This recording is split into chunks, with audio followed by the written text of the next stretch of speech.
Bonjour et bienvenue à cette nouvelle édition du Bulletin des régions, une émission produite grâce à la collaboration des télévisions communautaires associées à Cogeco.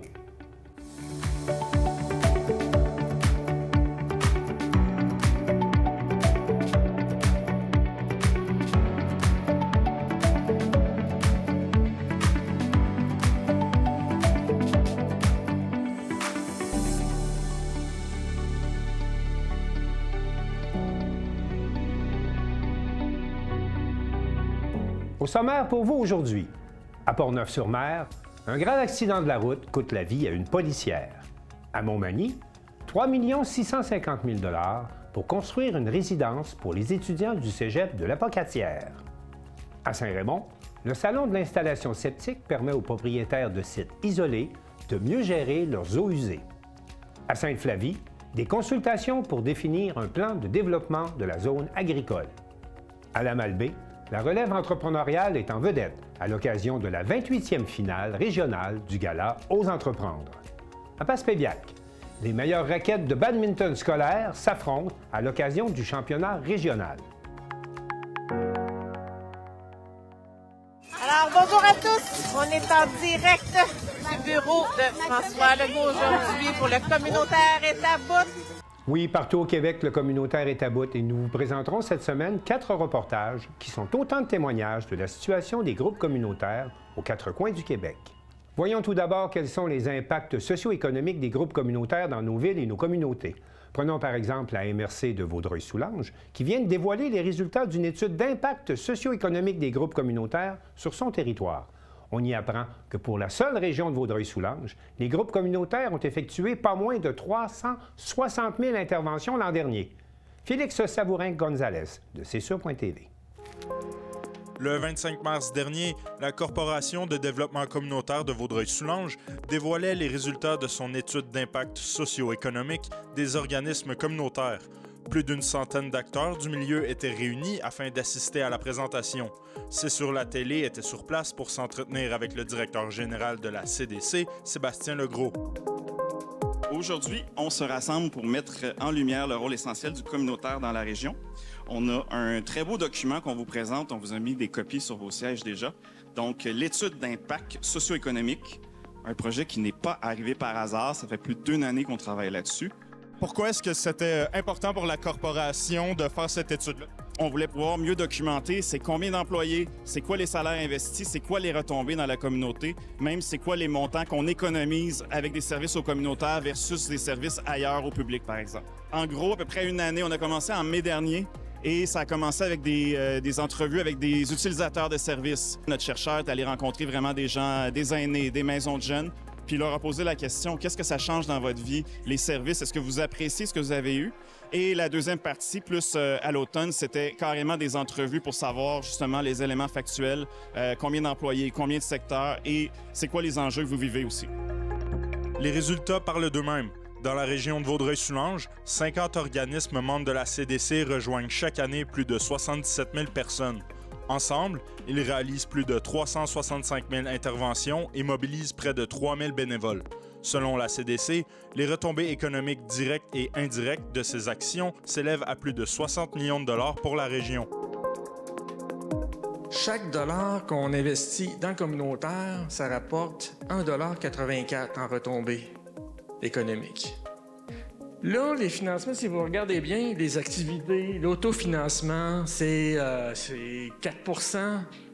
C'est peu quantitativement, mais c'est énorme qualitativement, parce que vous passez beaucoup de temps là-dessus. La majorité des organismes communautaires innovent en offrant de nouveaux services à la population. 51 % ont dit qu'ils allaient faire de nouveaux services. C'est quoi les principaux constats que vous avez faits suite à l'étude? Du côté des services, on a vu que nos organismes, quand on les a interrogés, on leur a posé la question, est-ce que la demande augmente pour ce que vous offrez? Donc, 81 % des organismes interrogés nous ont dit oui, la demande cette année a augmenté par rapport à l'année précédente. Et même pour 57 % d'entre eux, c'était plus que 10 % d'augmentation. L'aspect humain est beaucoup ressorti, c'est-à-dire le fait qu'on rend des gens plus autonomes, on les aide à aller vers d'autres services. Sinon, des problématiques en santé mentale, je pense que généralement dans la société, il y a beaucoup d'anxiété, beaucoup d'isolement. Et ça se répercute dans les gens qui fréquentent le milieu communautaire, de la jeunesse, de la petite enfance jusqu'aux aînés. Le secteur communautaire est vraiment dans tous les aspects de la vie. Qu'est-ce que le gouvernement du Québec doit faire pour mieux vous supporter? Oui, actuellement, vous avez vu que le communautaire est à bout, donc on est dans 2 semaines de grève des services. Les revendications, c'est pour avoir une table avec la ministre, d'aller la rencontrer et faire valoir que, comme on l'a dit, la main-d'œuvre communautaire, elle est malheureusement sous-payée. Donc, on a un taux de roulement incroyable. Les bénévoles sont fatigués aussi. Et l'autre côté, c'est l'aspect de la reconnaissance. Donc, on voit qu'il y a un manque de reconnaissance de ce que ça a fait dans la société, le communautaire. Vous avez vu 77 000 personnes qu'on a aidées pendant une année. C'est quand même majeur. Donc, on veut que ça soit mieux reconnu au niveau du gouvernement du Québec.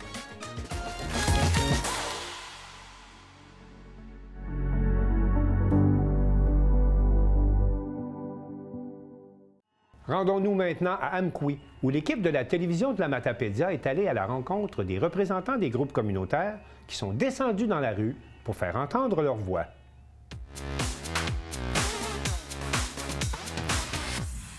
Une marche dans le cadre du mouvement Le Communautaire à bout a eu lieu à Amqui mercredi le 1er avril dernier, organisée conjointement entre le Centre d'action bénévole de la Vallée ainsi que Rayon de partage en santé mentale. Nous nous sommes entretenus avec les participants.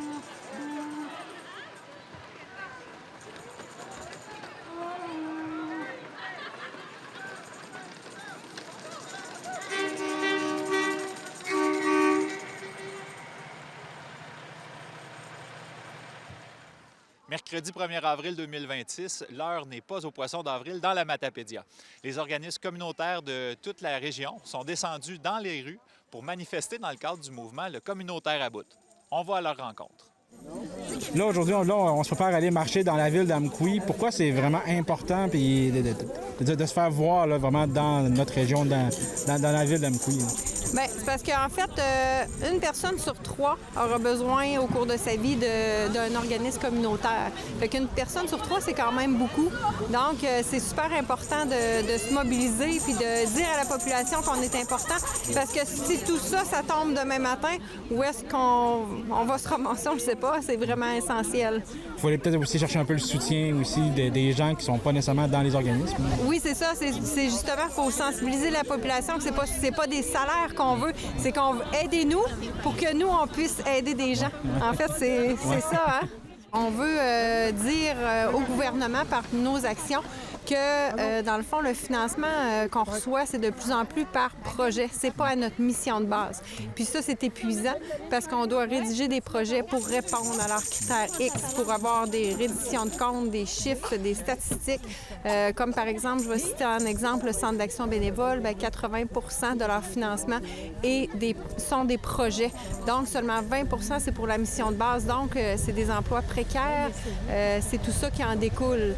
Donc, on veut dire au gouvernement que c'est assez, puis tout ce qu'on fait, on est le filet social de la société. Dans le fond, on est là pour les gens vulnérables.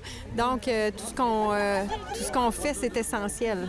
Mais dans le fond, du financement comme ça par projet, ça demande pratiquement des ressources juste pour faire, j'imagine, des demandes, des redditions de comptes, tout. Donc, ça coûte presque plus cher, si on peut dire, d'après moi. Oui, tout à fait. Puis, quand on a le projet, il faut embaucher. C'est difficile de recruter de ce temps-ci, hein? Tout le monde est conscient de ça. Donc là, on recrute. Quand on trouve quelqu'un, bien, des fois, 6 mois après, on doit dire, bien, c'est terminé, le projet est terminé. Alors, on est en constante recherche de personnes, de ressources humaines, puis on est... c'est ça. C'est dur quand on crée le lien avec les gens dans nos organisations. Bien là, quand le projet se finit, bien là, tout tombe, le lien de confiance tombe et tout ça. Ça peut représenter, mettons, juste une rédaction de projet, une demande de projet comme ça, puis la reddition de compte, tout, on parle projet administrativement, là, ça peut représenter combien d'heures environ? As-tu une idée environ? Bien, ça dépend parce qu'il y a des projets aussi qui nécessitent des consultations, des rencontres de préparation, par exemple, avec d'autres organismes et tout ça, qui nécessitent la concertation. Fait qu'il y a des projets qui peuvent demander pendant 6 mois, qui peuvent demander des heures et des heures de concertation.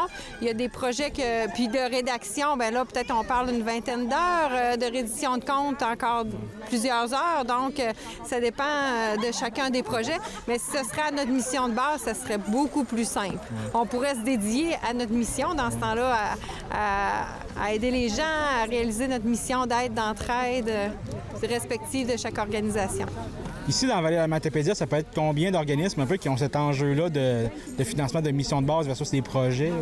Bien, il y a une vingtaine d'organismes dans la Matapédia financés à la mission de base. Je peux nommer la Maison des familles, le Centre d'action bénévole, Rayon de partage en santé mentale, Moisson Vallée, et plus. Comme la TVC.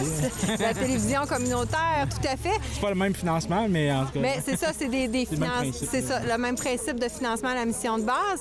Puis, à travers le Québec, c'est plus de 4000 organismes qui se mobilisent là, présentement puis qui ont un financement à la mission de base. Bonjour. Donc, vous êtes quand même des utilisateurs des organismes communautaires de la vallée. À quel point c'est vraiment essentiel pour vous dans votre vie, des organismes ici dans la vallée? Bien, ça nous aide à briser l'isolement. Quand on vit tout seul, tout le temps, les journées longues, tout seul dans une maison, c'est longtemps. Fait que les organismes communautaires, le Centre de femmes, Rayon de partage, la soupe populaire, tous ces organismes-là, je les fréquente quand même régulièrement. Puis, veut pas aussi, bien, j'ai déjà travaillé dans un organisme communautaire, dont la TVC. J'étais secrétaire comptable là pendant presque 10 ans. Ça fait que les organismes communautaires, c'est important dans la vallée parce que c'est quand même des services qui rendent utiles à la population. Puis la population, comme elle est vieillissante, bien, veut pas, pour nous faire sortir de la maison, ça prend de quoi qui nous attire. Puis, veut pas, ils sont très importants pour nous autres. Et toi, Jean-Pierre, aussi, je pense que tu utilises quand même les services un peu. Est-ce que tu veux nous en parler de comment, toi, ça t'aide dans ta vie? Oui. Comme moi, là, tous les mercredis, moi, je vais beaucoup aux Amiram.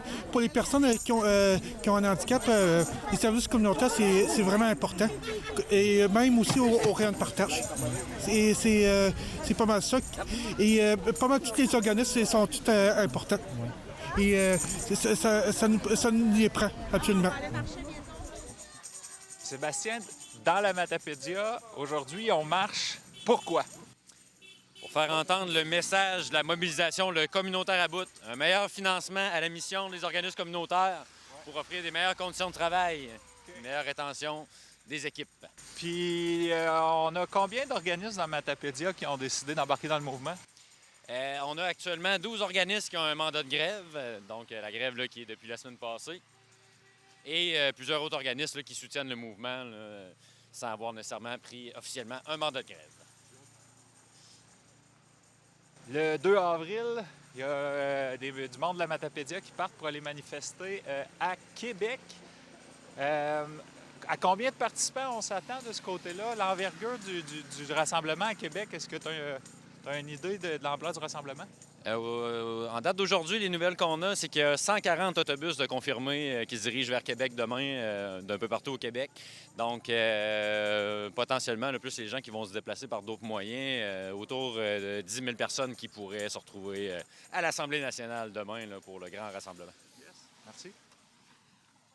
Cynthia, pourquoi est-ce que tu es ici aujourd'hui? On manifeste parce qu'on veut que le financement de base à la mission soit augmenté dans les milieux communautaires.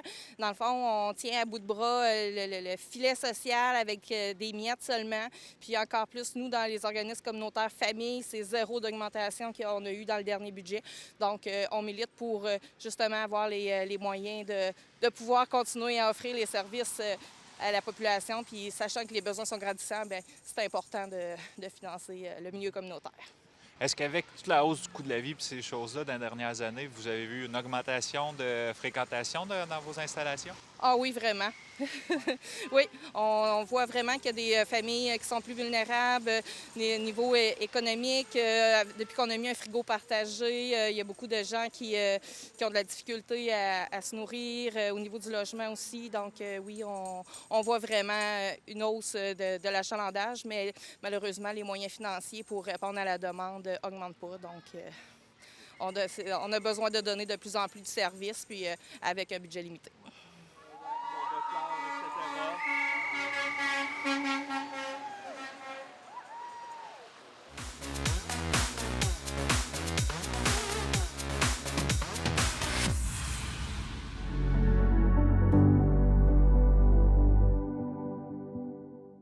Dans les petites communautés, le sous-financement des groupes communautaires met à risque le maintien du filet social, nous rapporte Jean-Denis Laperrière de la télévision du Rocher-Percé.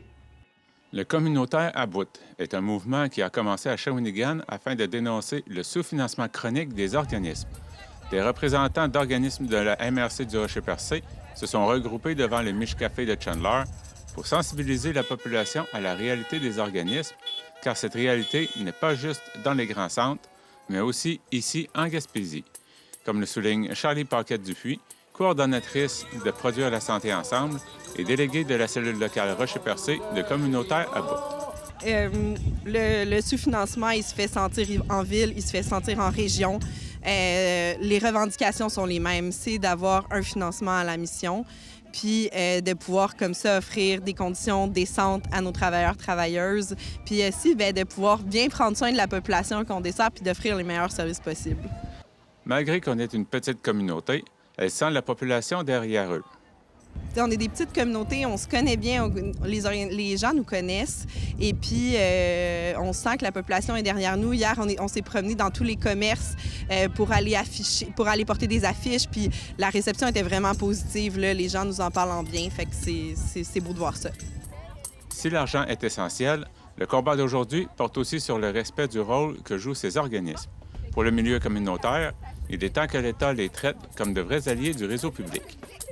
Bien, c'est sûr que le financement, c'est quand même ce qui nous permet d'accomplir nos missions, là, puis d'être sur le terrain, puis de faire tout ce qu'on fait bien.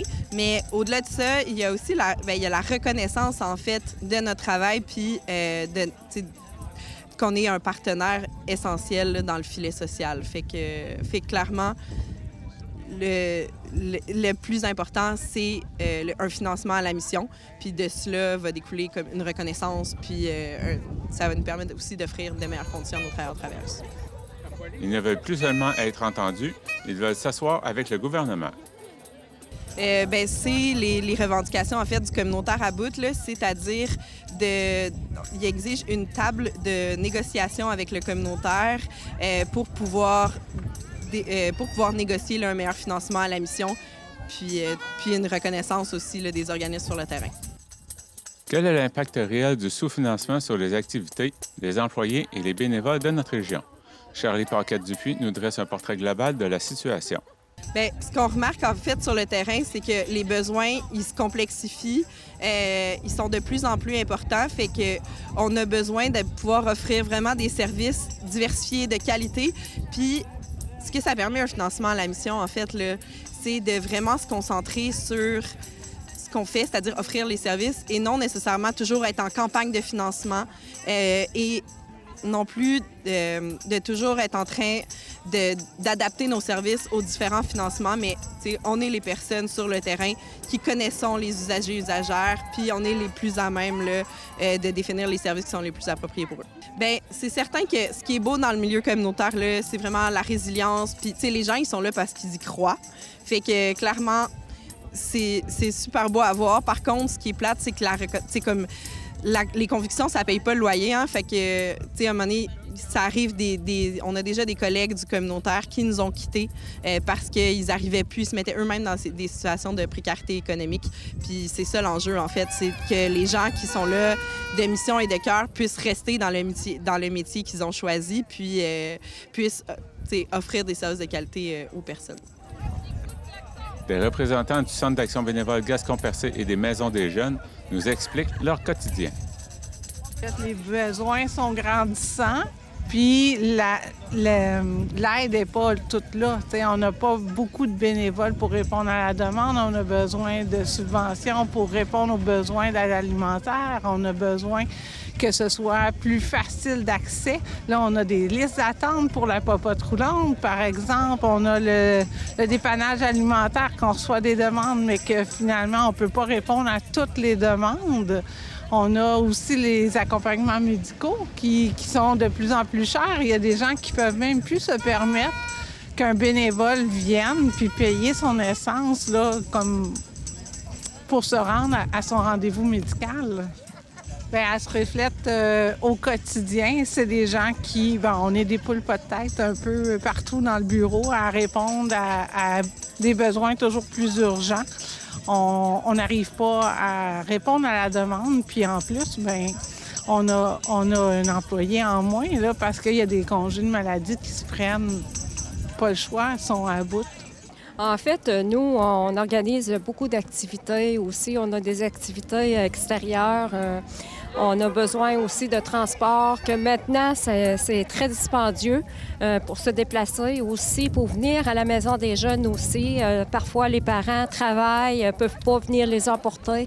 Fait qu'on a un manque de transport à ce niveau-là. On a besoin de ressources nécessaires pour répondre à nos jeunes aussi. Moi, j'ai 2 animatrices sur le plancher. On aimerait ça des fois avoir une autre ressource en surplus aussi pour nous aider justement pour les jeunes, pour les aider dans leurs besoins et tout ça. Aussi, on fait beaucoup d'autofinancement aussi, qui demande aussi 70 % de notre temps aussi. On a des taux d'indexation de 2 % par année. Fait qu'on demanderait un petit peu plus aussi pour avoir de meilleures conditions de travail pour nos équipes de travail, pour les récompenser parce qu'ils font un très bon travail. Avec peu qu'ils ont, ils font un très bon travail. Les moyens de pression se poursuivent jusqu'au rassemblement du 2 avril à Québec. Une chose est claire pour les organismes de la région. Le combat pour la reconnaissance ne s'arrêtera pas aux portes de l'Assemblée nationale. Clairement, c'est un mouvement qui est là pour rester. On sent que les gens sont solidaires. Fait que tant que le gouvernement ne bougera pas, là, il y aura certainement des suites. Puis il y a déjà une planification de la phase 3 qui est en cours. C'était Jean-Denis Laparrière à Chandler. Vous écoutez votre reflet d'ici. Revoyez tous nos reportages sur notre site Internet.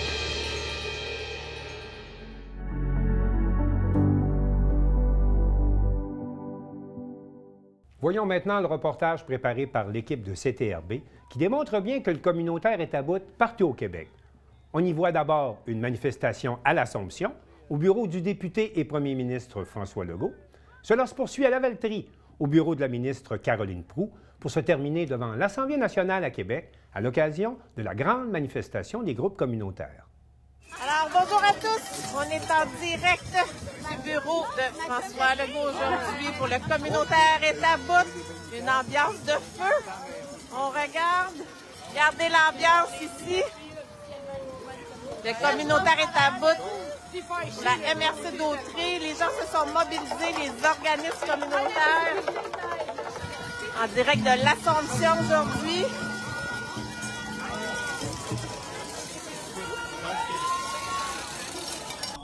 Avant communautaire à bout et un après communautaire à bout. Regardez ce que nous avons. Je tiens à dire merci à tout le monde qui a, le 6 semaines dans le Zoom, là, dit moi je prends tel MRC, puis moi je prends les autobus. Puis on a vraiment vécu ça comme un grand mouvement, celui de l'action communautaire autonome. Juste avant, je vais faire une petite lecture, mais je voulais vous dire quelque chose qui m'a marqué cette semaine. Je regardais la bataille de Chypre. Avez-vous suivi? Ça fait quelques années que le gouvernement essaie d'endormir la population en n'arrêtant pas de dire des gros chiffres, hein? En parlant de milliards de dollars investis. Puis pourtant, on essayait toujours de montrer que c'était pas le cas. Puis là, on a réussi la bataille des chiffres. La ministre Rouleau ne fait plus d'entrevues depuis lundi soir. Il y a une donnée qui est sortie cette semaine qui m'a fait capoter. Puis vraiment, je pense que vous allez capoter, vous, avec. Je ne sais pas si vous avez entendu les élus depuis les 20 dernières années qui demandent aux communautaires de diversifier son financement. Hein, ils nous disent, allez chercher du financement, demandez aux fondations, ayez des idées originales. Et là, hier, le RQAC a sorti le montant total de vos revenus versus le financement de la mission globale. Le gouvernement investit seulement 17,3% en financement de la mission de tous les revenus du communautaire autonome. Fait que la diversification, là, on l'a faite. Là, c'est le temps que le gouvernement investisse dans le financement de la mission. C'est ça que ça prend. Tout de suite, le ministre Girard a décidé de faire une provision. Une prime à la nouvelle première ministre ou au nouveau premier ministre. Il a caché 250 millions pour que ce premier ministre-là ou ce premier ministre-là puisse faire ce qu'il veut avec. Ben, ce qu'il devrait faire avec, là, c'est l'investir dès maintenant dans le communautaire. Bonjour tout le monde, on est aujourd'hui au bureau de Caroline Proulx avec la gang du communautaire à bout. Il y a des gens d'un peu partout dans la MRC de Dautrey qui sont là pour parler aux attachés de Caroline Proulx, notre députée locale, pour lui dire à quel point c'est important de bien nous financer et surtout de bien nous représenter. C'est son rôle à l'Assemblée nationale d'être là pour les organismes communautaires qui sont ici pour la population en général. Alors il y a des organismes de partout dans Dautrey qui sont présents, il y a aussi des gens de la Matawini qui sont là. On est une belle gang, on est en feu. La population est avec nous autres, donc tout ça pour le communautaire à bout.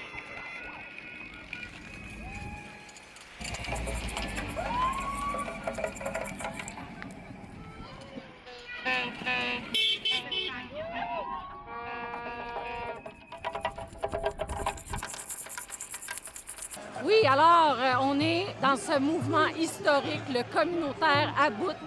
Il y a plus de presque 1300 organismes à travers le Québec qui ont un mandat de grève pour dire au gouvernement qu'on veut être reconnu pour ce qu'on est. Des organismes qui font de la transformation sociale, des organismes qui tiennent à bout de bras le filet social, qui mérite d'être financé à la mission. Donc, le mouvement communautaire autonome se rassemble ici à Québec pour se faire entendre et pour dire qu'on refuse maintenant de se taire. C'est bon?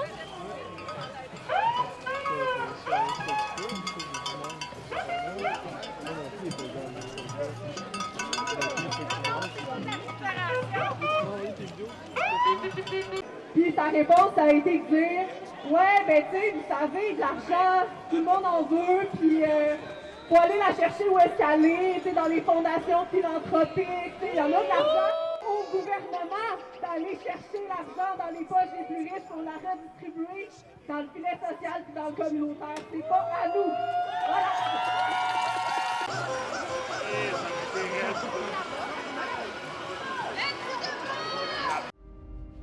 En ce 31 mars 2026, les organismes communautaires autonomes de la MRC de Dautrey dans l'Anaudière sont mobilisés dans le mouvement Le Communautaire à bout.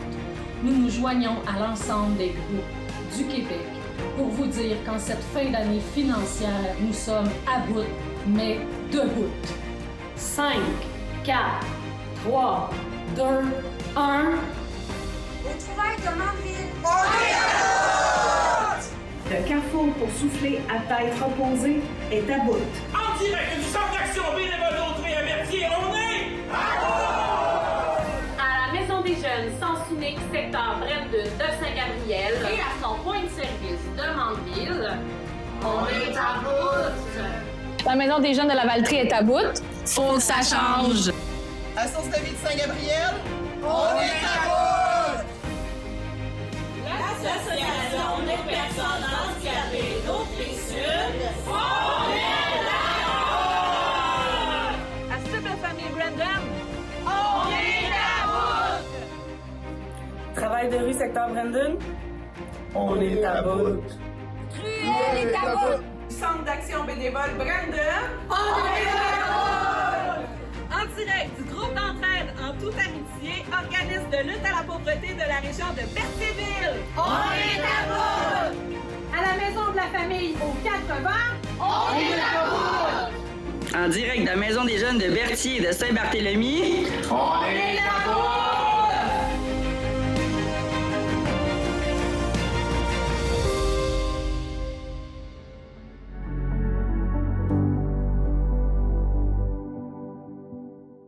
La route 138 a été bloquée plusieurs heures le 30 mars dernier suite à un grave accident sur le pont de Portneuf-sur-Mer et Joanie Gaudreau, de la télévision du Littoral, nous rapporte qu'une policière a perdu la vie suite à ce drame. Une collision frontale survenue le 30 mars en matinée sur le pont de Portneuf-sur-Mer a paralysé complètement la route 138 pendant plusieurs heures. L'accident, impliquant 3 véhicules, a fait 4 blessés, dont 2 grièvement, et coûté la vie à une policière de la Sûreté du Québec. L'accident s'est produit vers 10h45, entraînant la fermeture complète de la route 138 dans les deux sens, sans possibilité de détour. Le sergent Hugues Beaulieu, porte-parole de la Sûreté du Québec, a expliqué qu'il n'y avait pas de voie de contournement pour faire circuler les véhicules, puisque l'accident est survenu sur le pont. 4 personnes ont été blessées dans la collision, dont 2 gravement. Au cours de la journée, les autorités ont indiqué craindre pour la vie de l'un des blessés qui s'est avéré être l'enquêteuse Anaïs Fortin-Cossens, décédée dans l'exercice de ses fonctions. En après-midi, la Sûreté du Québec a confirmé son décès. Elle partait de Sept-Îles pour retourner dans sa région d'affectation à Gatineau, a précisé le capitaine Benoît Richard, ajoutant qu'elle était allée prêter main forte à la Côte-Nord pour contrer le crime organisé. Les circonstances exactes de la collision demeuraient inconnues en fin de journée. Une expertise devait être effectuée au cours des prochaines heures et plusieurs spécialistes devaient se rendre sur place. La fermeture complète de la route a entraîné des répercussions importantes sur la circulation dans le secteur. Aucun véhicule n'a pu circuler entre Forestville et Portneuf-sur-Mer pendant plusieurs heures, engendrant une accumulation importante de camions. Plusieurs stationnements, dont celui du restaurant McDonald's à Forestville, ont été rapidement remplis par les véhicules lourds en attente de la réouverture. Afin de limiter la congestion, le ministère des Transports et de la Mobilité durable a quant à lui interdit l'accès aux camions à partir de Bécomo. Sur le terrain, des initiatives locales ont été mises en place pour soutenir les automobilistes. La ville de Forestville et la municipalité de Portneuf-sur-Mer ont ouvert des points de rassemblement afin d'offrir café et collation aux voyageurs immobilisés. En fin d'après-midi, la circulation a pu reprendre en alternance pour les voitures et les autobus scolaires, mais pas pour les véhicules lourds. La réouverture complète de la route s'est faite en soirée, alors que l'enquête de la Sûreté du Québec s'est poursuivie afin de faire la lumière sur les circonstances de cette collision mortelle. Joanie Gaudreau, à Portneuf-sur-Mer.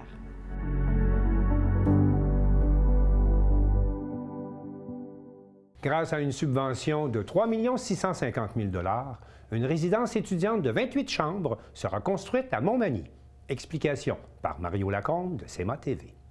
Le député de la Côte-du-Sud, Mathieu Rivet, au nom de la ministre de l'Enseignement supérieur, Martine Biron, a fait l'annonce mardi de la Maison des étudiants en compagnie de la mairesse de Montmagny, Gabrielle Brisebois, du directeur général du cégep de la Pocatière, Steve Gignac, de la directrice générale du cégep de la Pocatière, campus de Montmagny, Cynthia Lavoie, et du directeur général intérimaire du Centre des services scolaires de la Côte-du-Sud, Éric Deschênes. Mathieu Rivet nous parle de l'implication du gouvernement du Québec dans ce projet. Bien, au fait, le gouvernement a appuyé, à chaque fois qu'il y a des démarches comme ça, il y a tout le côté qu'on appelle le Programme québécois des infrastructures. Donc, d'abord, on est à l'écoute, on voit c'est quoi les besoins. Puis, d'une façon plus personnelle, je connais les besoins ici au Cégep parce que j'ai fait un passage ici et je m'aperçois que de transformer l'écosystème étudiant d'ici de Montmagny. Je suis très fier aujourd'hui que le gouvernement du Québec a accepté un montant de 3,65 millions qui est octroyé pour un projet d'environ 5 millions au fait de pouvoir construire 28 chambres, 28 places pour des résidences étudiantes ici à Montmagny, tout près finalement du campus collégial de Montmagny affilié au Cégep de la Pocatière. M. Rivet nous brosse ici un bref historique qui a permis la réalisation de ce projet. Moi, en 2019, j'ai fait un court séjour ici comme directeur du Centre d'études collégiales ici à Montmagny et j'avais fait la visite de ce qui est maintenant la Maison La Frontière, donc tout près de mes bureaux comme député finalement. Et je trouve ça assez sympathique de se dire qu'il y avait ce réel besoin-là. Déjà à ce moment-là, on parle de 2019, évidemment le dossier est cheminé avec les directions. Puis on parlait tout à l'heure avec la mairesse de Montmagny, Gabrielle Brisebois, qu'à partir de 2023, lorsqu'il y a eu la cession du terrain qui a été donnée au Cégep par le biais du centre de services scolaires, bien là, c'est ça qui a déclenché le tout. La ville s'est mise de la partie, tout le monde a travaillé ensemble. Donc, on est en 2026 et en 2023, cession de terrain, faire ce travail-là, l'organisation des plans. On peut dire que c'est un projet qui est allé pas mal vite, honnêtement. Il y a d'autres dossiers sur notre territoire, des fois que ça peut être un peu plus long, mais là, c'est un dossier quand même qui a été rapidement, dès que la décision a été prise de construire des résidences étudiantes pour le campus de Montmagny. Cynthia Lavoie, directrice du campus de Montmagny du Cégep de la Pocatière, nous décrit ici plus en détail le projet de la Maison des étudiants à Montmagny. En fait, le projet est de construire une résidence pour nos étudiants et étudiantes qui va permettre à 28 étudiantes d'y loger là, dans un milieu sécuritaire, apaisant, bienveillant pour eux. Oui, en fait, il va y avoir 8 appartements, donc 4 par étage, 2 étages et pour un total de 28 étudiants et étudiantes. En terminant, Mme Lavoie nous parle des échéances pour la construction et l'intégration des étudiants dans ces logements. Alors, on commencerait les travaux au mois de mai pour terminer. Il faut que la bâtisse soit fermée là, en décembre 2026.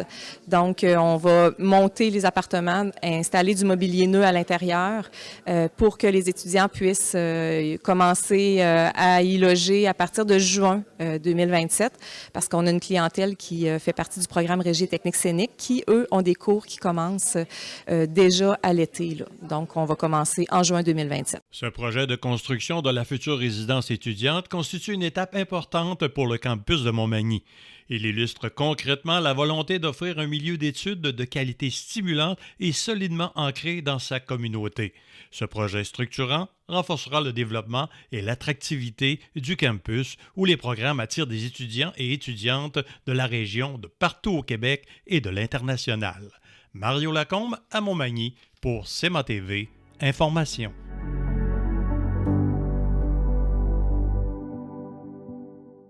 À l'initiative de la ville de Saint-Raymond, les propriétaires de sites isolés étaient nombreux au salon de l'installation septique où il était possible d'échanger avec une trentaine de spécialistes en gestion des eaux usées.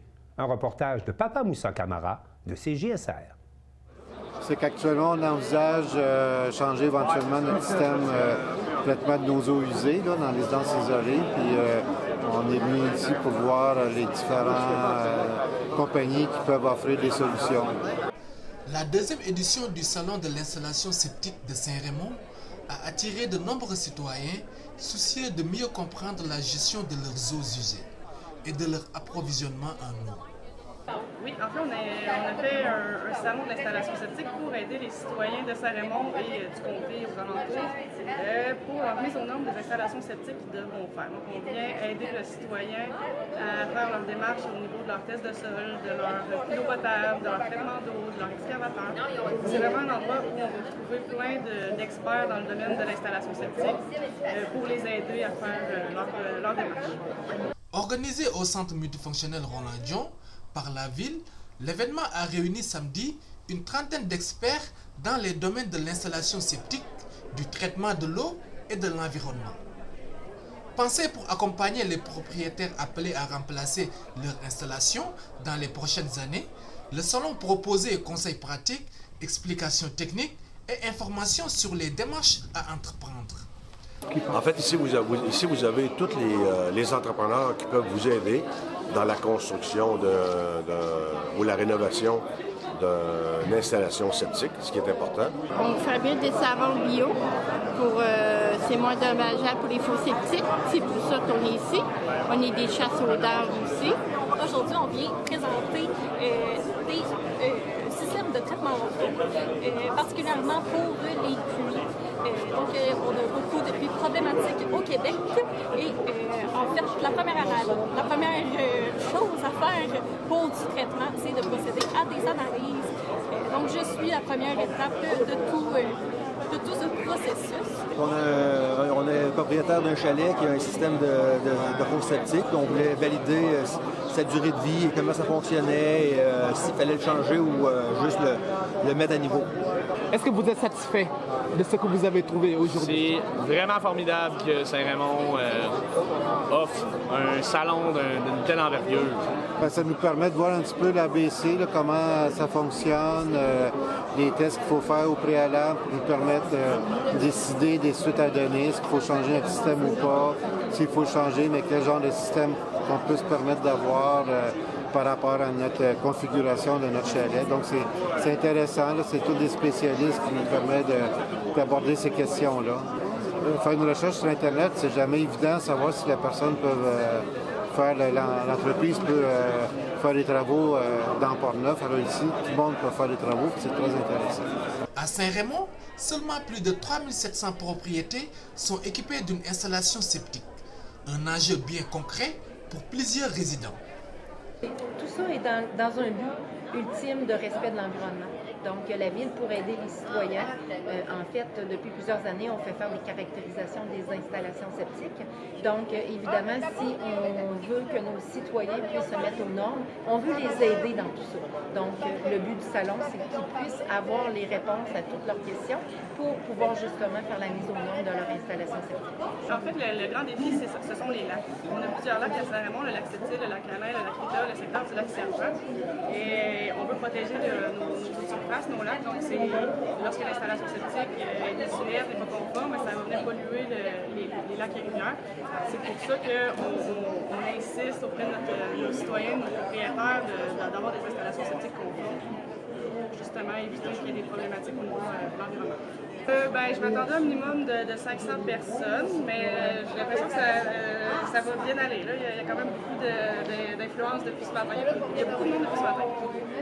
Vous savez, à Saint-Raymond, on a au-delà de 3500 fosses septiques, seulement qu'à Saint-Raymond. Donc, ce sont des équipements, des infrastructures qui ont quand même une vie et il faut pouvoir les renouveler. Il faut aussi les tester. Donc, c'est important aujourd'hui d'avoir le bon équipement. Avant, on s'occupait juste d'avoir une fosse avec un champ d'épuration. Aujourd'hui, on peut aller encore beaucoup mieux que ce que l'on faisait conventionnellement pour avoir des champs d'épuration efficaces, avoir une fosse qui est efficace et de prolonger la vie des fosses, qui est quand même aujourd'hui des coûts assez onéreux. Donc, le salon sert aussi à ça, à renseigner les gens, ceux qui ont besoin d'en faire pour les nouvelles constructions, ceux qui veulent refaire leurs fosses septiques parce qu'ils sont dus, parce qu'ils ont été détectés défaillants.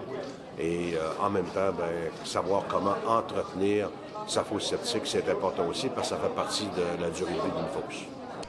Après le succès de la première édition en 2024, qui avait attiré près de 500 visiteurs, l'événement confirme l'intérêt grandissant pour ces questions environnementales et techniques au cœur du quotidien des citoyens. Papa Moussa Kamara, depuis Saint-Raymond, pour CJSR.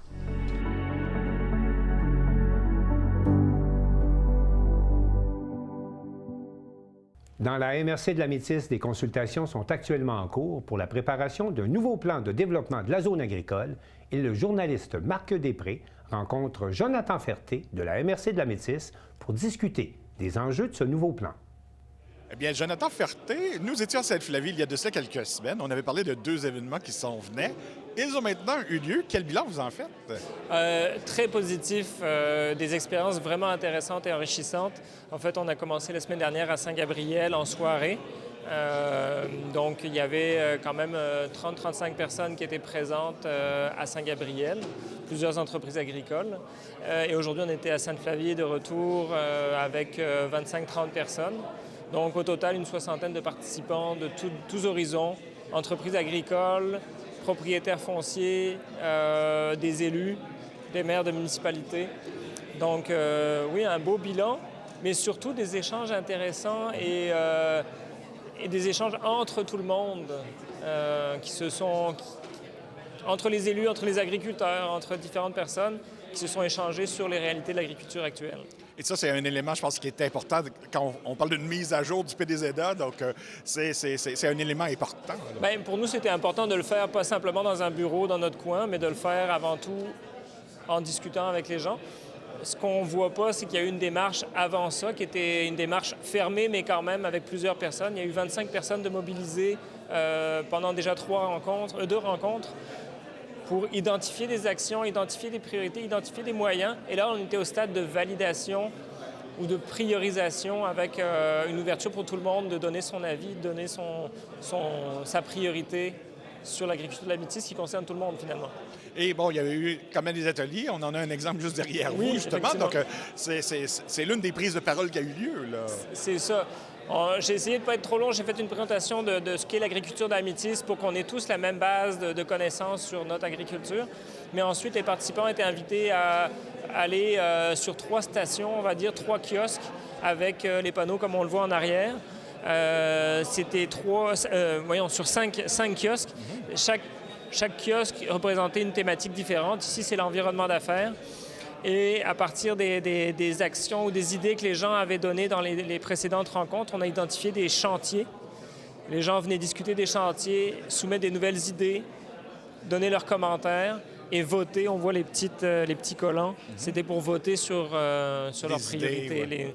Ce qui va nous aider à orienter finalement pour le futur plan de développement de la zone agricole, à orienter les actions prioritaires.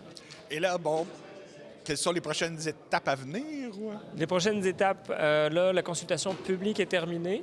On va évidemment compiler toute cette information, voir les chantiers qui ressortent comme prioritaires, s'il y en a. Il y a eu aussi un vote qui avait été fait, donc voir les résultats de ce vote-là au niveau des chantiers. Puis là, on va retourner avec notre comité consultatif de 25 personnes pour leur fournir cette information-là, puis qui nous aide à continuer de finaliser le plan. Ça va se faire dans le prochain mois, au mois d'avril. Et ensuite, on va partir avec toute cette information-là. Puis durant l'été et l'automne, on va rédiger ce qui est finalement le plan de développement de la zone agricole, qui inclut aussi un portrait un petit peu à jour des données sur l'agriculture. Et au niveau de la période, on parle c'est bon pour combien de temps? En fait, quand on parle d'un plan de développement, on s'entend que c'est des orientations. Les orientations, elles vont être prises pour environ 5 ans. Peut-être 10 si les orientations sont bonnes. Ce qui pourrait changer éventuellement, c'est la priorité. Okay. On s'entend qu'il y a un contexte actuellement, puis certaines personnes l'ont nommé et c'est tout à fait correct. Avec l'évolution actuelle de la société, de l'inflation, des événements comme la COVID ou n'importe quel événement, ça change. Les priorités peuvent changer assez vite. Fait qu'il va falloir qu'on trouve une manière d'être flexible sur nos priorités. Mais après, c'est aussi les moyens qui vont être adaptés. Quand on connaît nos priorités, quand on sait où est-ce qu'on s'en va, ce qui est important pour l'agriculture, on va essayer de trouver des actions pour répondre à ces enjeux-là, pour répondre à ces objectifs-là. Puis ces actions-là vont être mises à jour régulièrement. Et il y a une autre activité aussi qui s'en vient le 14 avril, un brunch conférence. C'est ça. Ça, c'est un brunch conférence de notre partenaire avec qui on organise le PDSDOS, qui est le syndicat de base de l'UPA de la Métis. Le syndicat de base organise un brunch conférence pour les entreprises agricoles, mais aussi ils invitent les élus du territoire pour parler d'enjeux qui, justement, concernent à la fois les municipalités et les agriculteurs. Est-ce que c'est sur invitation? Ou... L'invitation est faite à toutes les entreprises agricoles et aux élus et représentants municipaux. Donc, on les invite à s'inscrire On les invite à s'inscrire ou à réserver leur agenda pour le 14 avril. Est-ce qu'il y a un coût à ce moment-là? Non, ça va être gratuitement. C'est le syndicat de base de la Métis qui invite les participants à discuter. Ce qu'on a vu aujourd'hui, puis ce que les participants ont dit, c'est qu'ils trouvaient ça très intéressant d'avoir un échange entre le milieu municipal et le milieu agricole.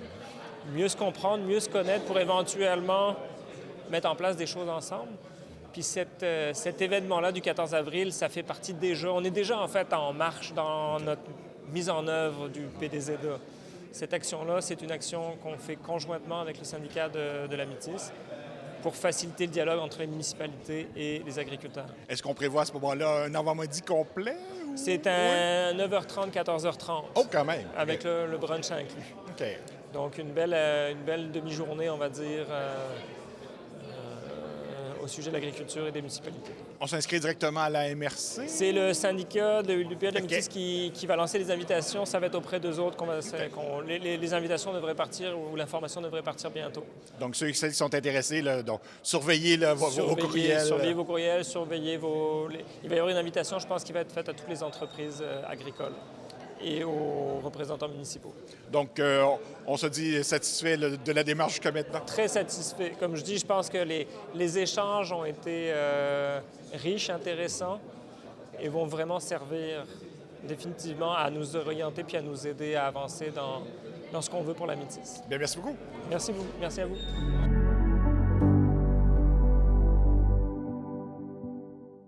La 28e finale régionale du Gala Ose entreprendre dans Charlevoix a encore cette année permis de promouvoir l'entrepreneuriat scolaire, l'entrepreneuriat étudiant ainsi que le démarrage de nouvelles entreprises. Un reportage de Félix Chouinard de TVCO. Le 25 mars dernier avait lieu la 28e édition du Gala local Ose entreprendre. Une soirée spécialement dédiée à reconnaître la fibre entrepreneuriale charlevoisienne. Une manière de faire rayonner les projets d'ici, croit Claudine Labrie. Le but du gala local Ose entreprendre, c'est vraiment de récompenser l'entrepreneuriat au niveau de Charlevoix.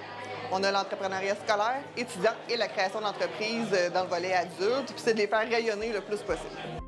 Un événement qui prend une place importante dans le développement entrepreneurial de nos jeunes, croit l'organisatrice. L'entrepreneuriat, c'est vraiment, il faut le développer chez les tout-petits pour que ça naisse, que ça amène la relève d'entreprise. C'est nos entreprises qui font vivre l'économie québécoise.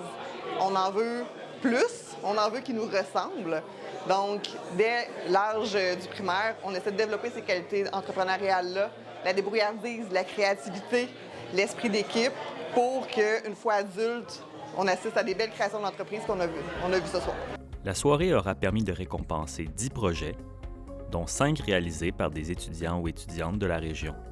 Des récompenses qui font bien plaisir aux lauréats. Je suis contente, c'est cool de participer à ça et je suis contente que notre projet y a fait une valeur. Là. Je trouve ça génial. Oui. Est-ce que tu trouves ça important qu'il y ait des concours comme celui-ci qui reconnaissent? Oui, ça donne la chance à des gens pour plus créer de projets et plus devenir autonome. Parce que créer un projet, ça prend beaucoup de travail, ça prend du matériel, ça prend des clientèles, confiance en soi. Et est-ce que ça marche, est-ce que ça marche pas? C'est beaucoup d'affaires, oui. Je pense que ça aide beaucoup les jeunes entrepreneurs d'avoir de la visibilité et aussi en gagnant en crédibilité. Parce qu'il y a beaucoup d'initiatives par rapport à la jeunesse. Parce qu'il y a aussi des... On a un certain âge pour participer, mais il y a des projets plus jeunes, comme les jeunes qui font des BD. C'est beau, on voit pas ça souvent, puis c'est plaisant qu'il y ait de la reconnaissance pour les jeunes initiatives afin d'aider dans l'entrepreneuriat au niveau local, au niveau régional. Moi, je pense que c'est super. Avec une 28e édition désormais derrière eux, l'organisation constate un engouement toujours aussi grand pour ce genre de concours. Chaque année, on revient, c'est des nouveaux projets, c'est des gens, c'est toujours des nouveaux entrepreneurs qui débutent. Donc, c'est un renouvellement de l'étoile dans les yeux à chaque année. On n'a personne de blasé, c'est toujours des gens qui sont au tout début, qui y croient et qui veulent aller loin. Donc, ça revient d'année après année, puis on ne se tanne pas. Le gala local ayant fait savoir ses lauréats, les gagnants passeront désormais au volet régional où ils pourront gagner encore plus de visibilité et de prix. C'est une belle édition, on a des beaux projets puis on est fiers de les faire monter au niveau régional où ils vont poursuivre pour la sélection dans les prochaines semaines. Puis on se croise les doigts pour être lauréat à Québec dans un mois et qui sait peut-être même provincial en juin.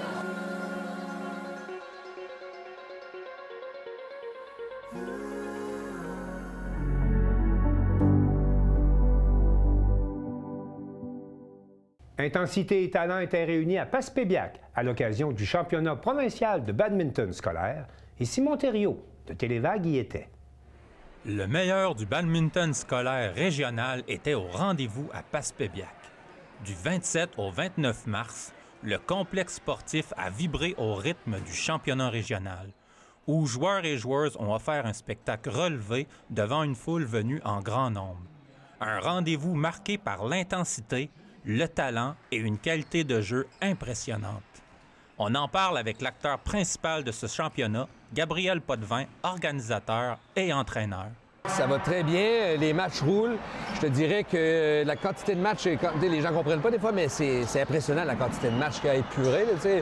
On voit qu'il y a beaucoup de minuteurs en action, là, mais oui, ça va très bien. Là, le déroulement se passe bien à présent. On a mobilisé beaucoup de monde. Là, je dirais qu'il le fallait. Je vais dire que les bénévoles sont multitâches. Ouais. Par exemple, mettons que...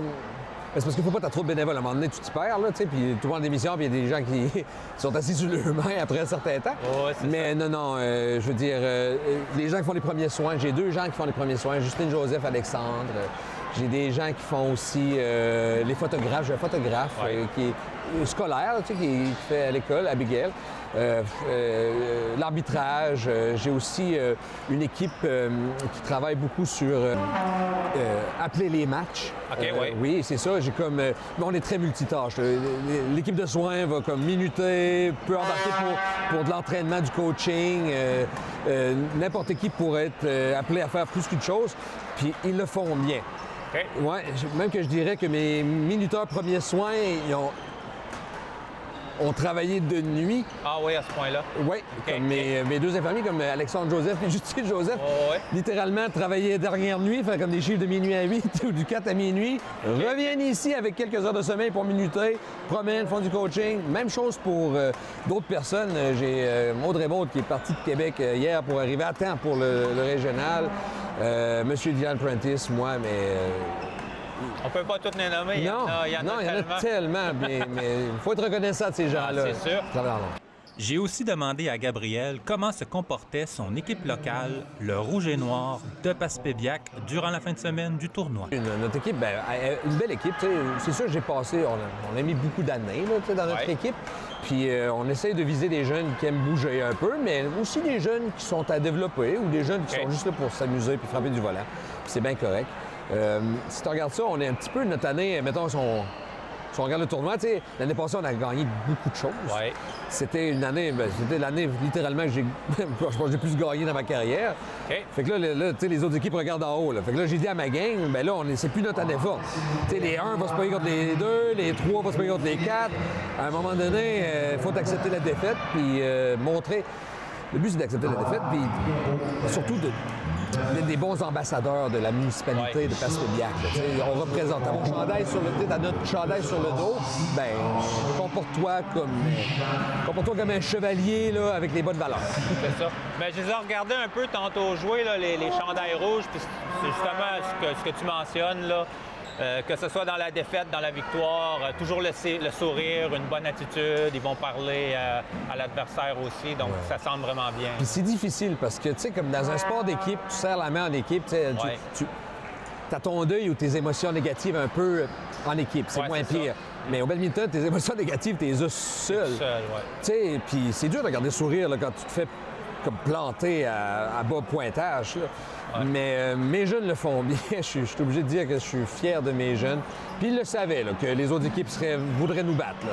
Ils le savaient très bien qu'ils voulaient nous battre, mais ils le font bien. Puis c'est dur, là. Si tu regardes, ils sont rouges comme des tomates. Hein, ça travaille fort. Tu peux pas te cacher en arrière d'une équipe. Le sport d'équipe, il y a des belles affaires aussi, mais tu peux te cacher un petit peu des fois. Le badminton est basé entièrement sur les jambes, les déplacements puis le cardio. Là. C'est ta batterie contre la batterie de l'autre. Mais je pense que c'est ça que les jeunes aiment à la fin, c'est comme être brûlé. Je pense qu'à la fin de la journée, ils aiment ça être fini. Là, là. Puis un dernier mot sur l'organisation comme telle du tournoi. Tout est beau. C'est numéro 1. Je repense je vais essayer d'en nommer quelques-uns, puis j'espère que j'oublie pas personne. Mais admettons, M. Christian Bourque, qui a mobilisé son équipe. Là, je voyais des gens là, en action, puis même des anciens qui le faisaient l'année passée, qui ont pris leur retraite, qui revenaient aider. Il a tout fondu de la glace en 3-4 jours. Monter une surface qui prend normalement 5-6 jours à monter en 2 jours et demi. Tout monter le setup de ça. J'ai les concessionnaires de cafétéria qui se coordonnent pour donner des repas à tout le monde. Les directeurs et les directrices du primaire qui nous ont accommodés, les filles du primaire. Puis je pourrais continuer à en nommer, mais c'est tellement difficile de nommer tout le monde, mais tout le monde a contribué pour faire un événement où est-ce que on donne le goût aux gens de revenir à Passepébiac autant que possible. C'est ça la fierté, je pense. Puis c'est ça que Passepébiac voulait comme montrer dans la défaite ou dans la victoire. C'est ça. Parfait, Gabriel. Merci beaucoup. Merci beaucoup. Un championnat relevé qui aura su rassembler joueurs et spectateurs autour d'un même objectif, la passion du badminton. Au-delà des résultats, c'est surtout une nouvelle génération d'athlètes qui s'est illustrée sur les terrains de Passepébiac, laissant présager un avenir prometteur pour le badminton régional.